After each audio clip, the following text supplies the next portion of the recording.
mortal. Não se desculpar quando você errar. Quando você erra, gente, desculpa aí, eu errei. É lindo quando você pede desculpa. Ou então, sabe, você errou quando você estava pregando, você errou ao usar um personagem. Sabe quando você fala de Pedro, e na realidade o personagem não é Pedro, é Paulo? Eu já fiz isso muito. Fez isso aí, né? Aí daqui a pouco aí tava uma pessoa dizendo, não. Não é Pedro, não, é Paulo. Eu falei, gente, me perdoe, me desculpe. Cabeça é falha. Isso pode acontecer, tá bom? Então isso, você pedir desculpa, né? Pedir perdão quando você erra é muito importante. Mas eu já vi, e já aconteceu, de eu pregar a mensagem, eu citar uma história, falar o nome de Noé e de Adão, a história de outra pessoa e eu usei o nome de um outro. No final eu percebi que eu errei, aí eu vi que não dava mais para corrigir o erro, entendeu? Como é que ficou a mente, gente, de alguém que você está narrando a história de Abraão e você pega e usa o nome de Noé? Aí, como é que fica essas pessoas? Já aconteceu com você, Fábio Santana? Aconteceu. Existe, Ironildo?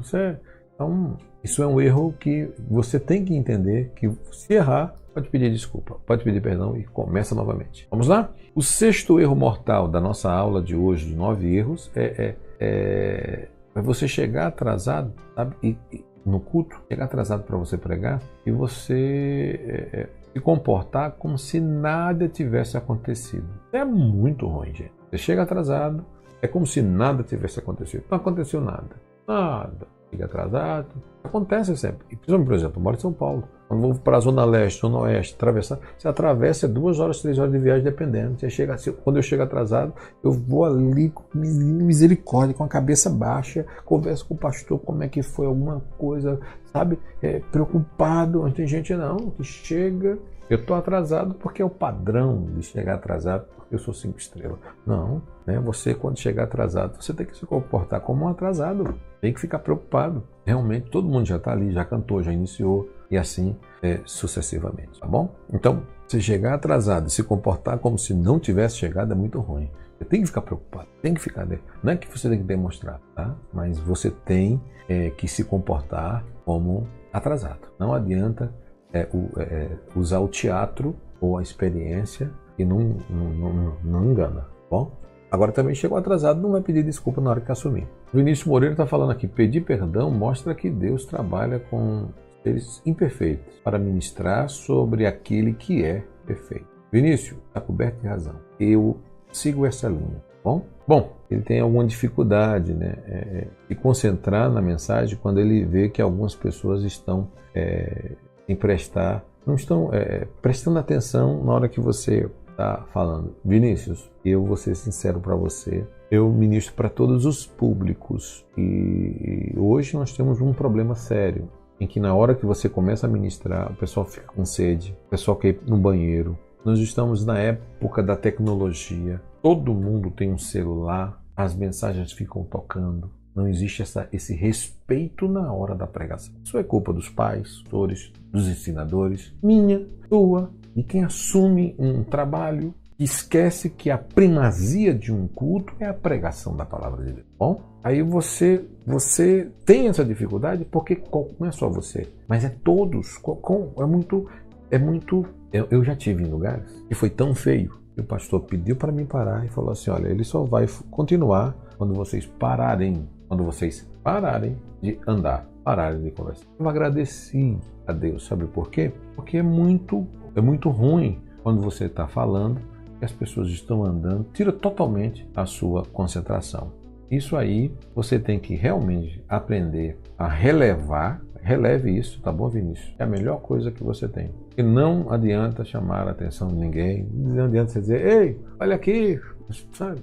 Não adianta. Você pode usar habilidades para chamar a atenção. Mas quando você vê que as pessoas não gostam de palavra, é muito fácil quando você chega numa igreja, pastores que estão me assistindo, você que é seminarista, que é aluno nosso, quando as pessoas não gostam de Bíblia. Quem não gosta de Bíblia, de estudar a palavra de Deus, não gosta de um bom culto de ensino, é a culpa de quem é o pastor da igreja, quem não ensina o povo a ouvir na hora de ouvir, a sentar na hora a ouvir na hora que... parar para ouvir na hora que estiver sendo pregada a palavra de Deus. E os filhos têm que ser ensinados assim, tá bom, Vinícius? Que Deus possa abençoar. Acho que é João Cabreira, quando novo fui pregar sem me preparar, achando que o Espírito Santo ia me revelar. Risadinha. Passei uma vergonha. Depois de 5 minutos, não tinha mais o que falar. João Cabreira, isso é verdade. Isso aconteceu já comigo. Inclusive foi um dos tópicos que nós comentamos na aula passada, tá bom? Tem que se preparar, tá bom, João? Deus abençoe. Vinícius, não posso ser influenciado negativamente, desconcentrar por causa de alguns ouvintes. É verdade. Administre isso. Você vai ter que administrar de uma forma inteligente, porque senão, o que vai acontecer com você? Você vai se desconcentrar, vai se perder todo, e a falta de concentração faz com que você também não se concentre no que você está falando. Automaticamente, você vai ser, vou repetir aqui, péssimo, porque você vai ficando irritado. O Fábio Mengão, ele falou uma coisa interessante. Ele já prega há 9 anos e ele vive no meio pentecostal e ele sabe o que é um sofrimento.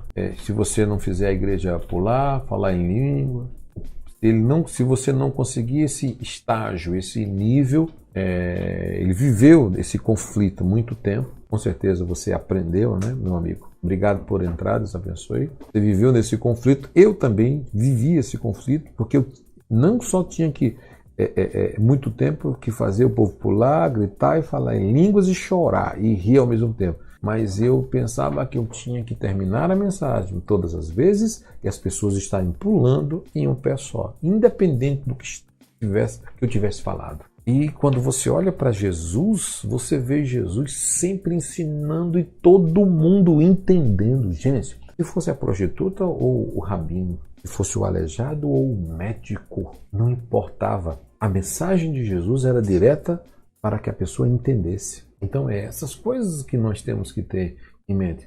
Não sou contra. Eu também vivi esse conflito, Fábio Mengão. Tá? Vivi muito até eu entender. E teve uma época que me chamaram de frio. Você tá, sabe, aquela questão, porque eu sou pentecostal clássico, sabe?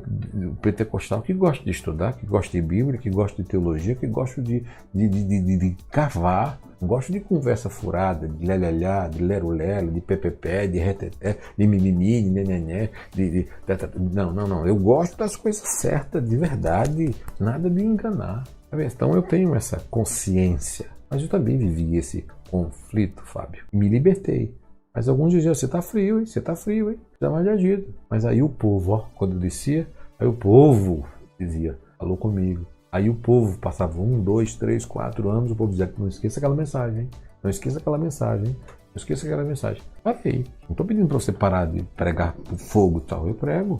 Mas quando Deus coloca no meu coração, eu choro. Quando Deus coloca no meu coração, eu grito. Se Deus tiver, depois que a palavra é introduzida no meu coração, aí, se der vontade de chorar, eu choro. Se der vontade de pular, eu pulo. Se der vontade de gritar, eu grito. Se der vontade de correr, eu corro. É eu que vou decidir. É um culto racional, JP. Tá? Então, isso é importante dentro desse conceito. Bom?